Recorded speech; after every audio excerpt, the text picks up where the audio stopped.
Hi everyone, welcome to Linky Real Natural। ଏଠି ନଡ଼ିଆକୁ ହାତରେ ଭାଙ୍ଗିବାରେ finally ମୁଁ ସକ୍ସେସଫୁଲ୍ ହେଇଗଲି। ଆଜି ଆମେ ଦେଶୀ ମୁଗରେ ଡାଲମା ବନେଇବା। ସେଥିପାଇଁ ମୁଁ ମୁଗକୁ ଭଲସେ ଧୋଇ ନେଇଛି, ଆଉ କିଛି ପରିବା ବି ନେଇଯାଇଛି। ଏବେ ଆମେ ପ୍ରେସର କୁକରରେ ସବୁ ମୁଗ ଆଉ ପରିବାକୁ ଆଡ଼୍ କରିଦେବା। ଏଠି ମୁଁ ଖଣ୍ଡେ ଅଦାର ଚୋପା ଛଡ଼େଇ ତାକୁ ଭଲସେ କୁଟିକି ନେଇଯାଇଛି। ପ୍ରେସରରେ ଆମେ ପାଣି ଦେଇଦେବା। ମୁଗ ଡାଲମା ଅଲଗା ଡାଲି ଅପେକ୍ଷା ମୁଗ ଟିକେ ଅଧିକ ପାଣି ଖାଏ, ସେଥିପାଇଁ ଆମେ ଟିକେ ଅଧିକ ହିଁ ପାଣି ଦେବା।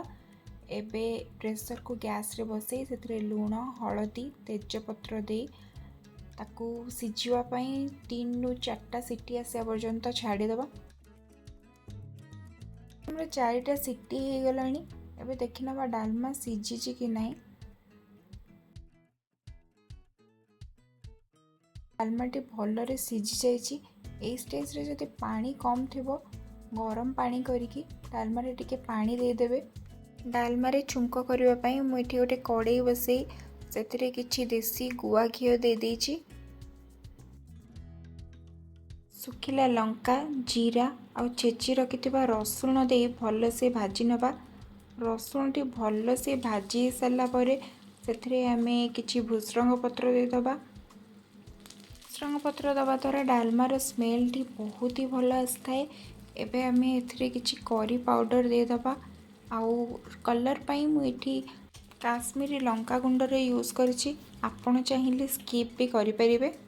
ଏବେ ଏଥିରେ ସିଝେଇକି ରଖିଥିବା ମୁଗ ଡାଲମାକୁ ପକାଇଦେବା ଆଉ ଭଲସେ ଗୋଳେଇ ନେବା। ସେଥିରେ ଆମେ କିଛି କୋରା ନଡ଼ିଆ ଦେଇଦେବା। ଆଉ ମୁଁ ଏଠି ଜିରା ଲଙ୍କା ଗୁଣ୍ଡ କରି ରଖିଥିଲି, ତ ମୁଁ ଏଇ ଷ୍ଟେଜ୍ରେ ଜିରା ଲଙ୍କା ଗୁଣ୍ଡ ଆଉ କିଛି ଗରମ ମସଲା ଦେଇ ଭଲସେ ଗୋଳେଇ ନେଇଛି। ଆମର ଡାଲମା ଏବେ ବହୁତ ବଢ଼ିଆ ସେ ପୁରା ରେଡ଼ି ହେଇଗଲାଣି। ଏଠି ଡାଲମାର କଲର୍ ଟିକେ ଫିକା ଆସୁଛି କାରଣ ମୁଁ ଏଥିରେ ଦେଶୀ ହଳଦୀର ୟୁଜ୍ କରିଛି, ମାର୍କେଟ ବାଲା ହଳଦୀର ୟୁଜ୍ କରିନାହିଁ। ମାର୍କେଟ ବାଲା ହଳଦୀରେ ଫୁଡ୍ କଲର୍ ମିଶିଥାଏ, ସେଥିପାଇଁ ଟିକେ ଅଧିକ କଲର୍ ଦେଖାଯାଏ। ଏବେ ଆମର ଡାଲମା ପ୍ରସ୍ତୁତ ହୋଇଯାଇଛି।